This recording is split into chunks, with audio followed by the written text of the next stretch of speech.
I'm Tabitha Rock. And I'm Sam Davenport. Born and bred in Melbourne, we live and breathe property, and we know the Melbourne market like the back of our hand.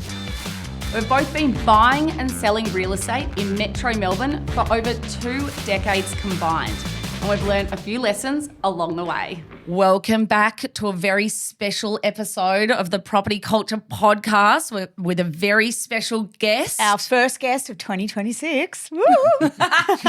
Ryan Harris from Elevate Inspections. Yep. Welcome to the couch or the Thank chair you. or whatever. We're sitting on here. I know. Very small Welcome chair. to this tiny chair. Yeah. Thanks for having me on. Thanks so much for coming. We know it's out of the wheelhouse. Yes, this very. sort of thing. Yeah, you yeah. know, spend your time that's on all right. building We're sites. confident in the knowledge that you have. We love you working with our clients because I think, and we'll, I'm really launching into things here, but the good thing is you do come from a real building background and your business actually started, tell us more about that, from a building company business and decided to do this offshoot of an inspection business. Yeah, well, that's right. So we've got Elevate Building. Well, my business partner, Matt, Yep. he started off Elevate Building. And then through his time, like you've probably seen him, he does his podcasts and he's very well known. He's very the well known out Instagram. there. Yeah, that's right. And from there, he started getting a lot of queries for,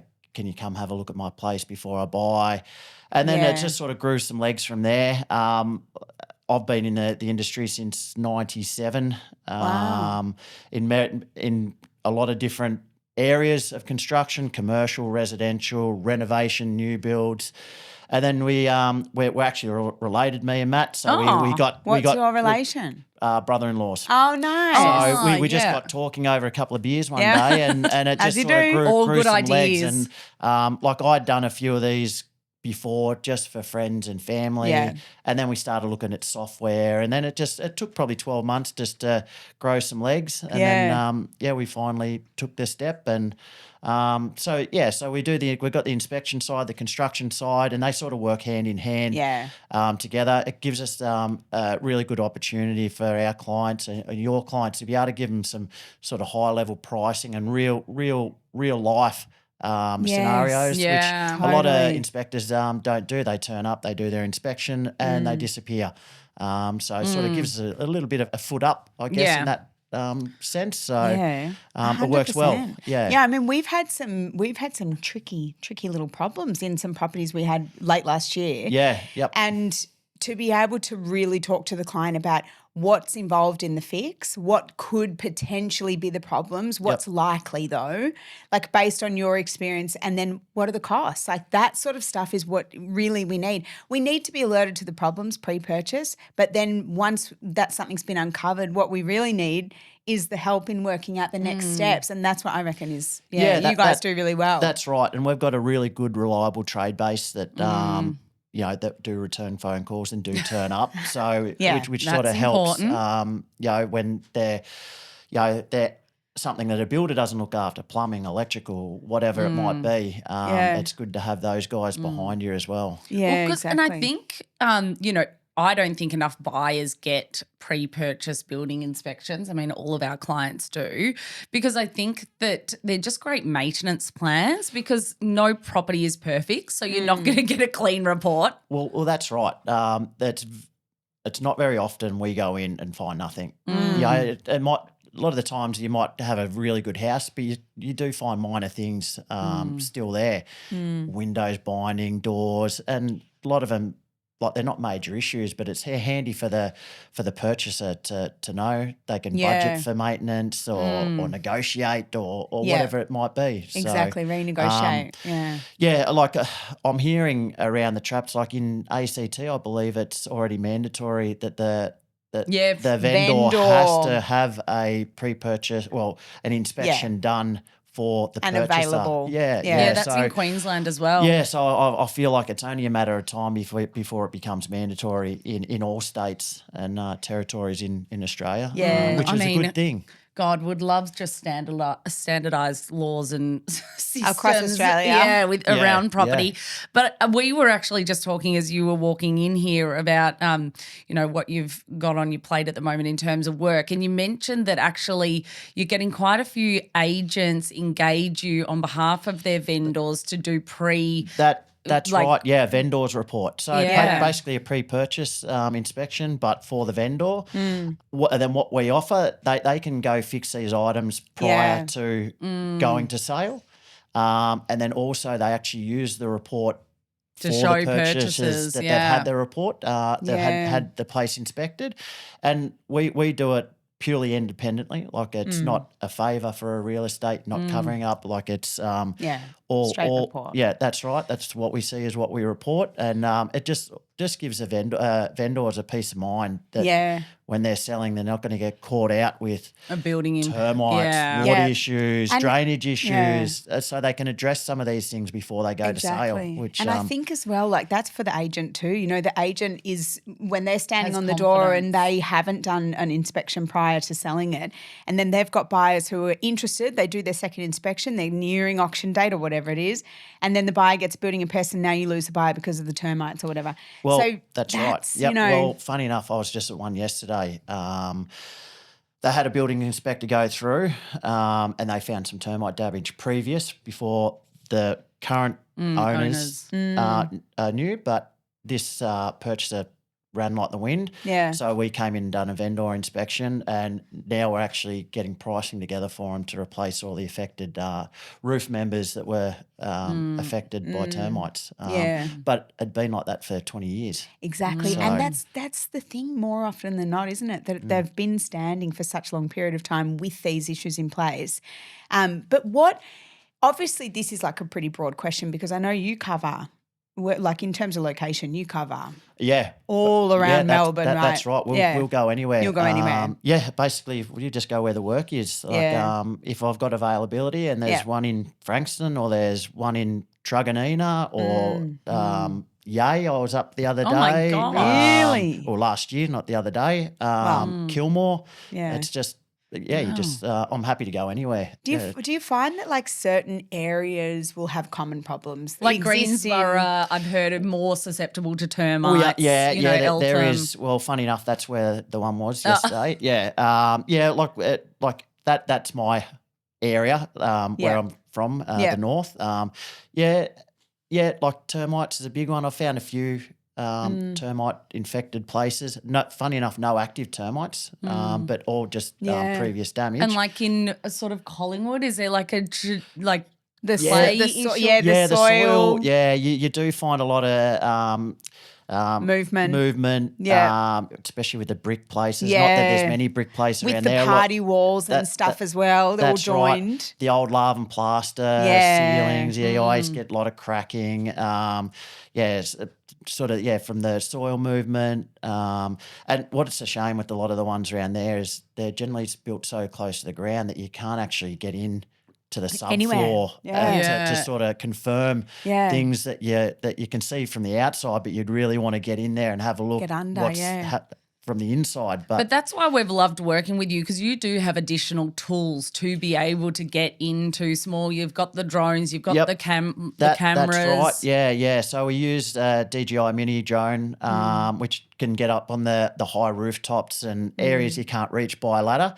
Unfortunately, you've realised that we can't use it within 5 kilometres of an airport because they've got a built-in safety system in the GPS that does not allow them to take off.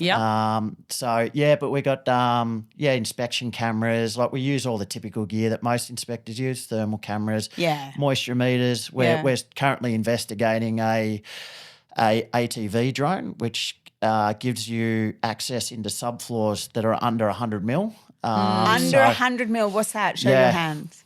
Under that. Wow, that's less than a hand span. That's right. So what would you go in through the weep hole or whatever? So as long as there's access to be able to get it in there, then you're right Which to go. if you've got a That's side fantastic. access to a property, you should always have a Weep grate. hole, yeah. And then you go through right. that. Great. So That's it's a what you need. matter of just getting it in there, and then once it's in there, it can do its thing. Again, like using a drone as not as good as it with your own eyes, because there is Yes. still things you can miss Yeah. with, Yeah, allowing when you on see a something camera. through a camera versus Yeah. your naked eye. That's right. So you don't like to rely on them completely, but they are a good tool to Yeah. to assist in those That's hard to reach areas. why it makes me laugh so hard when people just shop building inspectors or conveyancers or whoever On or price. buyers agents on price and don't ask them these sort of critical questions. What tools are you using to complete your job? Yeah. What do your reports look like? And that's why we've been so impressed since working with your crew is that this makes a difference for the buyer in terms of the knowledge they're getting with these reports. Yeah, 100%. Yeah. And it's like you hear about a lot of sort of contracted inspectors where they've got to get to 4 a day, which is which is not right. Like That's too many, you reckon? that's right. I like occasionally I'd do 3, but I'd work longer. Yeah. Like 'Cause I only how like long to- would you spend at I a only- property? like, on average, I'd say 2.5 to Hours. 3, sometimes more, depending on what if you find Yeah. what issues you find. What you do find, get a quick one, like a brand new build. You can be in and out very quickly, but it's something you don't want to rush. Yeah. So I tend to only like to book in 2, one in the morning, one in the afternoon. yeah. Because you've got to do your report. Well, that's right, and you And the questions from the buyers. that's right. You got to make sure you cover everything. I feel like if you're in there for half an hour to an hour, you can quite easily miss something. I mean, that brings up a good question about when you say you can be in and out of a new home pretty quickly. Like with a new home, I think there's a misconception or an idea from buyers that it's just safe. They're buying a new home, it's safe. I'm good. No it's just been built. problems. No issues. What are your Well, thoughts? I think that again, that's a bit of a myth that the new homes are better. Like they definitely meet modern standards. What like they are, building but regulations. yep, that's right. But doesn't, and obviously they're better. They constantly updating and getting better with time. But it's not to say that it's better than an old home. You got sturdier products back in the day. Yeah. You're not using foam cladding. They're using brickwork back in the day. Yeah. And just not only that, with the project homes, for an example, like the poor supervisor, like generally they get anywhere from 10, 15 plus homes that they've got to look after. Now you do that at the amount of time that they get to spend on that site each week, divided by 15, you're probably only getting to that one site for 1 hour, 2 hours a week. And a lot can happen in that time during that build of that property that they could miss. So what is something that you would say you go in and pick up a lot of on a newer build? Is it more in relation to regulations? Because you haven't had the use of the property to see the where, you know? It's probably not regulations. It's more probably shoddy workmanship that you pick up with the new builds, especially like on the roofs where when they get the final inspection done, a lot of the time they don't go up there. You know, you might be flashing. Tiles cracked, things like that, missing vent caps, just some real basic items. Where with the older places, they're probably more just items that haven't been maintained over a period of time, Which compared has to shoddy then caused workmanship. a new problem. Yeah, that's right. Yeah. I mean, we at Prop Culture love buying the older homes and then helping clients see the potential and value adding. And I think that that's great that you can be involved in those conversations with clients because a lot of the time they haven't renovated or updated anything. So you're sort of saying this is quite manageable. This will take X amount of weeks and cost about Y. And it's so valuable. For buyers. That's right. That's where our construction background and our and Matt's building side that it sort of really helps be able to give them the right information. We often bounce off each other, me and Matt, for those when we find things like that, when clients want pricing, and a lot of the time it's just sort of high level pricing, give them sort of ballpark figures, but obviously we're happy to come in at a later date and give them quote. That's right, to give them some sort of real hard figures and time frames, but it always helps to have that high level pricing available and like you said, time frames and try and map it out to them. It's not the end of the world, like the house is not going to fall down or whatever it might be. It's always the way. It's funny how people dramatise things. Yeah. But what is a common problem that you see that people would often minimise and then in the end it actually is going to cost them a fortune? Probably the one that I come across most Yeah. is grout and Yeah. caulking issues in showers. Okay, which Like we that- see in every house. That- so that what is- happens? Well, it's generally just over time, like Yeah. grout deteriorates, Yeah. caulking delaminates. Yep. So it's just a matter of anyone can do it. Like, yeah, it's not do the work, I mean, but you can walk into, when you're looking at a property, you can You go can in, see it. you can see it, like it's there. Sort of, I guess when the purchasers are walking through the home, they just got to sort of take their time. Yeah. Sort of make sure they're aware, open their eyes, just But a lot watch of how they- time it has had pre-sale work, so it's had the paint job, and so they've fixed up the cracks, and then you guys come in with your torches and can see where it's been patched. Well, that's right. But I feel that's the one thing that they do. They go through, they repaint, they sort of Make it pretty it all all up. But that's great. But the first thing I'd be doing is going to the bathroom Yeah. and fixing yeah. caulking, I was going to say. grout. I'm pretty sure the caulk silicon's life by the manufacturer's instructions should be redone every 5 years. I was Right. just going to ask Every you 5 that. to 7 yeah, years. like how often depending should, on what products used, but I can, like, no one does it. Like, I don't do it at my house, but I'll watch my shower. You know, if I see something, Yeah, I'd fix yeah. it. It's just, one of those Yeah. things that's probably the biggest that's issue that yeah, and I that's come such across. a cheap fix. It is. It Yep, is. Part yep, of my standard pre-sale Yep. works is the silicon at minimum. Yep. Because grouting's a bit more of a mess around with redoing grouting is Yeah, not yep. that straightforward, but silicon is very straightforward. Yep. Like, they do have a waterproof membrane behind, depending on how tile. old the house Yeah. is, but you still don't want water getting behind there. It just, then you can start getting drummy tiles. It can start then breaching the membrane eventually if it stays Yeah. unnoticed for long periods. So Yeah. Have you ever seen an old home without a drummy tile? That's what I want to know.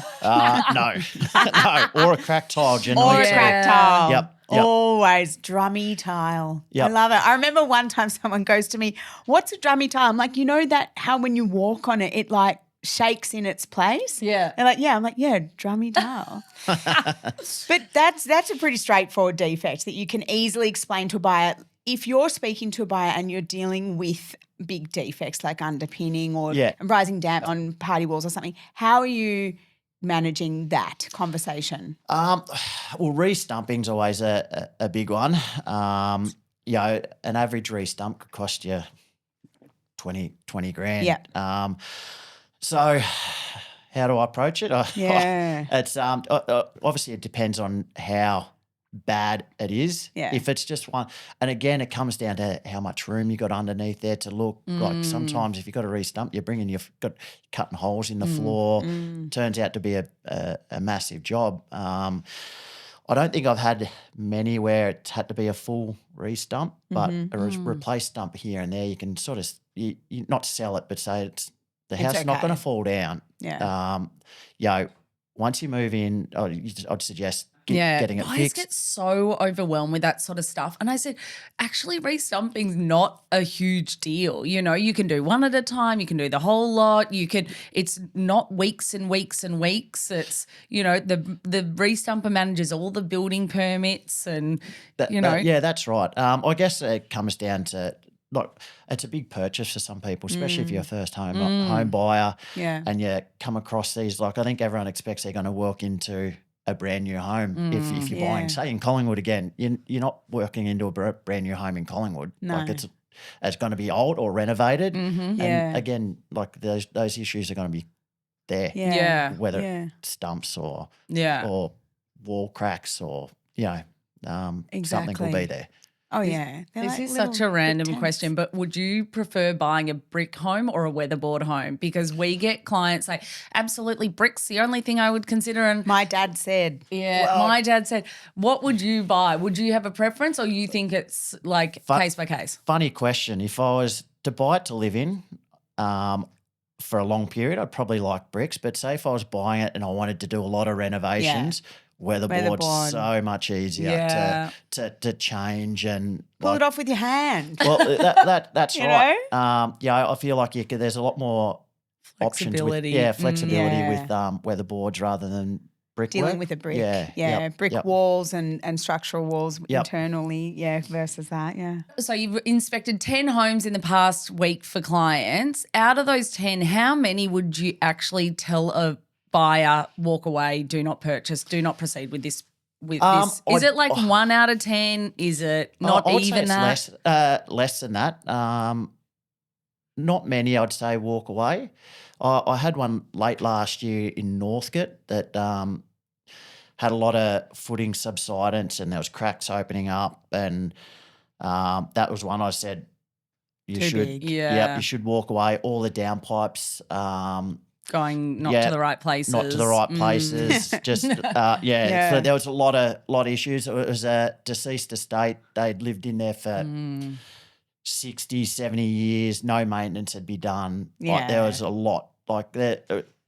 It was probably looking at a couple of $100,000 just to bring it up. just to bring it up and livable, and that's not prettying it up, new yeah. kitchens and things like that. So And they're the stuff, all those hundreds of thousands of dollars of works that future buyers won't really pay extra for. well, that's right. You know, they pay for the pretty kitchen. They won't pay for the better drainage. Yep. Yeah, well, the the funny downpipes. thing is that's a lot of people get hooked on the styling. Like they yeah. walk into a place and especially if it's been staged. Yeah. This is great. But then when you start to walk around and really look deeper, there is a lot of issues. But they love the place because of the way it looks at the moment. Yeah. So I yeah, know, it's that's- That actually made me think of another question. Do you ever pull up rugs and things? Because when there is styling in a property, I often think, I wonder if they're hiding something under that rug. well Is that part of your process? Under the Australian standards 4349 for pre-purchase inspections, you're not required to remove anything. Anything, yeah. Not a thing, but I do. If I can move it safely without damaging something, like I'll lift a rug, I'll move something.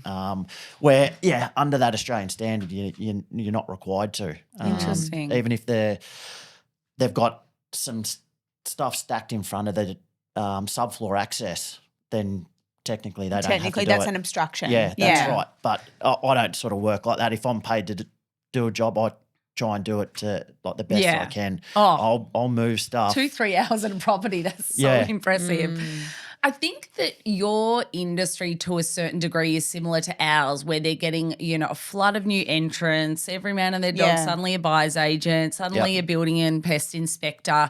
What's perhaps a few questions or a few things purchasers can look out for when they are shopping inspectors, like accreditations or asking about tools? Or is there obviously we can all look at Google reviews and fun stuff like that. Like I would always suggest asking for a sample report. Yeah. Every building inspector should have one. Yeah, right. To hand out for them, to have a look at what they look like, at the ease of reading. Again, tools, making sure it's not in Victoria. It's not. You don't need a license to be a building inspector. We've got our. Interesting. Yep, we've got our. It will change. Yeah. It's starting to catch up around around Australia. They're looking at, I believe, in WA at the moment to have like a pre-purchase inspection. So because you don't need to go to the same amount of detail as like a mandatory building inspector or building surveyor. They need to have a different class. So that'll eventually come in here. Typically they should have Cert 4s or higher. Trade background I always recommend is a great thing because you actually know how the place is built. Works. Yeah. Like I'm midway through my advanced diploma in building surveying, which allows you those next couple of steps. Yeah. But I'd be asking all those questions. Yeah. And I always recommend that buyers ask their building and pest inspector what will they do if they get asked to on-sell the report. Yep. So that's the agent's taking the building inspector through the property. Then the agent's been asked by another buyer, can we buy that report? They've just handed on the building and pest inspector's details and then they just on-sell that report. And I just think it does such a disservice to that original buyer that's paid for the report. Yep. So I always suggest to people, make sure you know the answer. Well, that's whether 100%. Yeah. Yep. Because they're paying full price. And yeah. What's one sort of piece of advice? I mean, you obviously look at property all day long. That's what you do. Yep. And you've chosen your own home to buy with all of that knowledge in your pocket. For buyers who don't have that type of background, like what is some advice that you would give to them? Just a first home buyer who's very, very green to the scene. What would your sort of advice be to that buyer before they buy? Well, one, make sure you get a Building inspection done. Very good. It'd be don't look at the pretty things. Yes. Don't look at just sort of take that away from you. Yeah. Nice kitchen, all that. Need to look deeper. Look for water. Not that they would probably pick that up, but just basically walk through the house, see how it feels, how it's operating. If there's a smell. Is there a smell? Is there drafts coming in? Yes. Is there squeaky floors? Things along those lines. Is there stains on the ceiling? Yeah, I was going to say look up. Yeah, Look that's up. right. Just walk through with open eyes and just get a feel for the house and just take that the look and the the style and aesthetics. everything. Just step back from that because it's easy to replace a tap. It's easy to put a coat of paint on the wall. That's easy. That's right. It's easy to, well, not easy, but replacing the kitchen. But then if you're talking re-stumping or re-roofing or, which they are all easy, but combine them. Yeah. Once you start adding them all up. Yeah, it's so true. I feel like obviously and I think buyers forget the purpose of the process of the sale is to get them excited and get them not looking properly. Right. Distracted. So the agent's got music playing and there's 35 people walking through the little property together. They're distracted. Yeah. Or they're not looking properly. Yes. And I guess when there's an open house, if there is 10 or 20 people going through, I guess it is hard to sort of spend that time there and sort of really get to know the place and have a good look.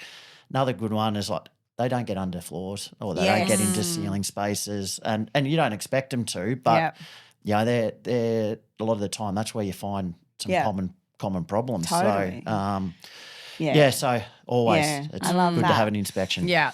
So the key takeaway from this podcast, guys, is engage Ryan, but not too many of you because we need him full time. Keep us at the top of the pile. We always struggle with getting our trusted team on the podcast because obviously then more people will know who our A team is, and then they'll be harder to book in with. But anyway, that's all been really interesting. I think a lot of the listeners will take a lot away from today, and the key one being get a building and pest inspection. And not even 9 times out of 10, as you said, they aren't, it won't be deal breaker issues that come up in these reports.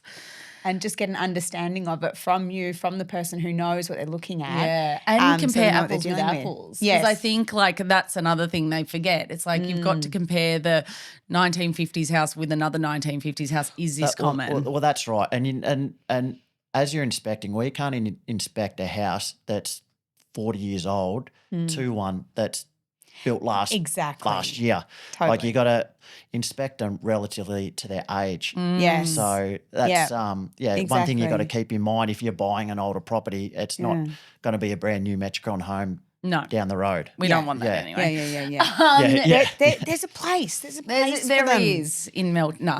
Now, I love Melbourne. F, marry, kill is how Our we wrap last up segment. we wrap it up with an F, marry, kill. Don't be nervous. You know the answer. He's told us that he listens to so many podcasts and actually prop culture's property culture podcast. I told you I'm a bit tongue-tied today. Tongue-tied. It is his number one podcast that he listens to, so he knows exactly what this segment is. And we've given you the insight of what it means. F, marry, kill. Pick one for each, right? You will not find the answers on your notes, right? Yeah, I know. I'm a bit nervous this about is this one. Property Problems Edition. Very straightforward. You know what you think about this. Termite infestation, rising damp on a party wall. Yep. Tough one. Underpinning around the perimeter. So which one are you marrying? Which one are you killing? You're like, I don't even want to deal with that one. And which one are you effing? I'd probably kill termites because they're Kill well, because you just termites. don't know where they're going to be. Active or Active. active. Yeah. Kill active. Fair because, enough. Yeah. you know, you can find the evidence of them. Yes. You know, in roofs or up, but you just don't know behind the plasterboard Yes. what kind of damage Is is it done. in every single batten? That's right. We won't know. won't know. And until they've actually breached outside of the timber, like, you Yeah. actually don't know. That they're there. Like, unless you go around and tap every single bit of timber, and you can't get to every single bit of timber. So I'd say probably termites would be a big one. Kill. Yep. Yep.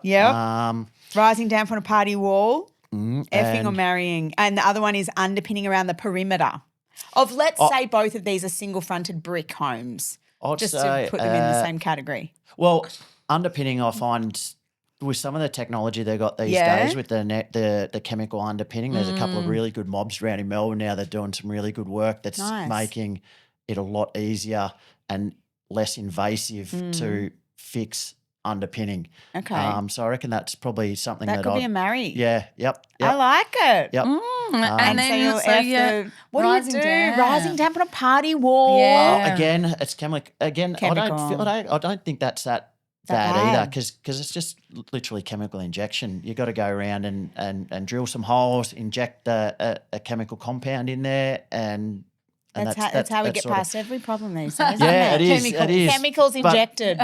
Yeah. But yeah, I guess again, access. If it's nice and easy, like if you Yeah. There's some caveats. So Yeah, you need yeah. more information. No. I think that's good. I think it just gets you talking about each of those things, which are quite common. Yep. I mean, termite infestation, I would say, is less common. Yeah. But It is. I haven't especially had a these property. days. we Yeah. had that one, remember, in Williamstown? Oh, yes, but it had old. It Yeah. wasn't active. Yeah, Yeah. well, I haven't come across active. Interesting. I've come across damage, plenty Yes, of it. But, plenty of but damage, Yeah, yeah. this there's was no damage. active. I went through Yeah. one off market in Frankston and they were currently fixing or doing a termite, what do you call it? Treatment, Yeah, yep. treatment. With the little It's bucket. boxes. Yeah, Oh, the whatever bait it is. stations? Yeah. Yeah, and the cylinders in the ground. Yeah, bait Yeah, stations. Yep. Yeah. And I was like, never seen that before. And I was like, no, thank you though. Thank you so much, but I'm good. That's not a bad way to get them, but there's still some holes in that. Oh, in yeah. that sort And of it had treatment. massive trees on either side. I was like, this is just a no. Yeah. This is a walk away job. Yep. Yeah. Well, thank you so much for joining us, you. Ryan from Elevate Inspections. We will put his information because there is another Elevate inspection company. It's very confusing, so you've got to pick the right one. Yep. I They're called Elevate Building them. Inspections, or Elevate Inspection, which is Yes. tied to our Elevate Building. Yes. Yeah, So and you if can, you- you can go to either one of those, and that'll bring you to us. I spoke to the other company because remember Yeah. pre-Christmas. So you're in Central Australia, and I'm like trying to call, and I ended up speaking to that company. He was great. He put me straight on to Matt. Yep. Yeah. He knew what was going on. Yep. And if you want to fill your night scrolling through Instagram, jump on Matt's Elevate Building. Building, yeah. He's got some Instagram. very elite renovations, which frighten the hell out of a lot of the clients that I refer to Matt. But anyway, you've been great and very Yeah, thank you. informative. No, thank you. Thanks for having me.